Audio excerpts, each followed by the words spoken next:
आज का कड़वा सत्संग श्राद्ध के विषय पर है। लोग बोल रहे हैं श्राद्ध पे सत्संग दो। मुझे मालूम है मेरी कड़वी वाणी सुनकर लोगों के पेट में दुखेगा, विचार जरूर करना। मेरे भाइयों और बहनों, लोग आज भी अंधभक्ति में डूबे हुए हैं, पाखंड भी कह सकते हैं। कौवे को अपना पूर्वज मानते हैं और चावल खिलाकर सोचते हैं कि श्राद्ध पूरा हो गया।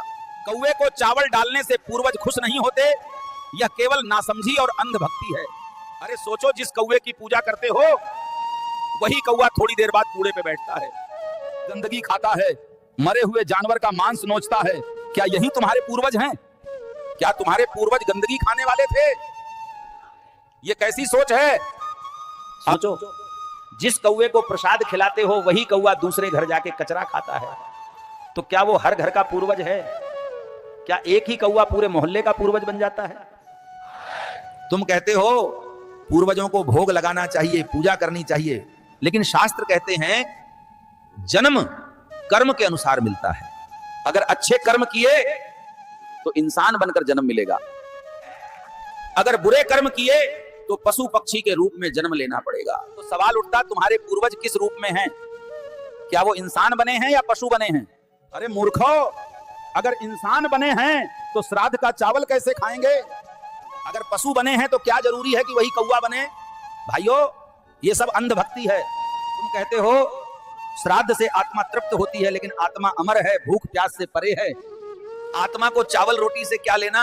आत्मा को चाहिए प्रेम, सेवा और सदकर्म, और वो भी जीते जी, न कि मरने के बाद। अरे मूर्खों, जीते जी माँ बाप की सेवा नहीं करते, उनके लिए समय नहीं निकालते, दो शब्द प्यार के नहीं बोलते, लेकिन मरने के बाद दिखावा करते हो हमने श्राद्ध किया है। ये श्राद्ध नहीं, ये केवल दिखावा है।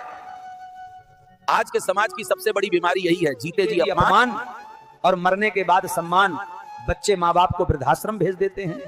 जिसने जीते जी माँ बाप की सेवा की, जिसने आराम, प्यार और सम्मान दिया, वही सच्चा श्राद्ध करता है। उसका हर दिन, हर कर्म पूर्वजों के लिए श्रद्धांजलि है। तो केवल रस्म निभाता है, उसका कोई श्राद्ध नहीं।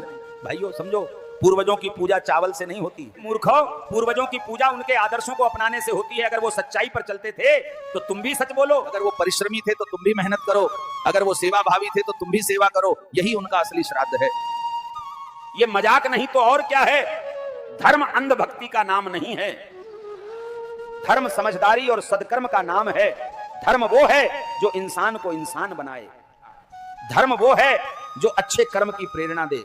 और अच्छे कर्म कौन से हैं? जीते जी माता पिता की सेवा करना, गरीबों की मदद करना, भूखों को भोजन देना, बीमार की दवा कराना, दुखियों का सहारा बनना। यही कर्म तुम्हारे पूर्वजों को सबसे प्रसन्न करेंगे। श्राद्ध में ब्राह्मणों को खिला देते हैं, सोचते हैं धर्म का पालन कर लिया। धर्म पालन नहीं किया, केवल पाखंड किया। ये नहीं करते तो चाहे कितने ही पंडित बुला लो, चाहे कितने ही कौवे को चावल खिला लो, और तुम्हारे पूर्वजों को कोई लाभ नहीं मिलेगा। याद रखो, श्राद्ध का असली अर्थ श्रद्धा से सेवा करना है। सेवा ही सबसे बड़ा श्राद्ध है। आज प्रण लो, जीते जी माँ बाप की सेवा करेंगे। यही असली धर्म है, यही असली श्राद्ध है। सीताराम।